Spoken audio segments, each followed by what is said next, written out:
শুভ সন্ধ্যা বন্ধুরা, কেমন আছে সবাই? আজকে আমি রান্না করতেছি চিংড়ি মাছের মালাইকারি। অল্প চিংড়ি মাছ নিয়ে ধুয়ে পরিষ্কার করে নিয়ে একটু ভেজে নিলাম। নিয়ে এখন কড়াইয়ের মধ্যে তেল দিয়ে তেলগুলো গরম করে এর মধ্যে দিয়ে দিলাম পেঁয়াজ, রসুন, আদার পেস্ট দিয়ে এগুলোকে ভালো করে কষা নিচ্ছি। দেখেন, কষানো হয়ে গেলে ভালো করে কষা নিচ্ছি। দেখেন, এর মধ্যে দিয়ে দিলাম একটু হলুদের গুঁড়া, মরিচের গুঁড়া দিলাম।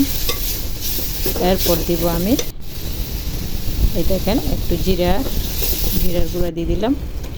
দিয়ে এখন দিয়ে দিচ্ছি আমি নারিকেলের পেস্ট দিয়ে ভালো করে নাড়াই নিচ্ছি যেন গন্ধটা না থাকে। একটুখানি জল দিলাম, জল দিয়ে আরেকটু ভালো করে কষে নিচ্ছি। কাঁচামরিচের ফালি দিলাম, ভালো করে কষে নিচ্ছি। এখন আমি নিয়ে দিয়ে দিলাম চিংড়ি মাছগুলো দিয়ে আর একটু কষাই নিব।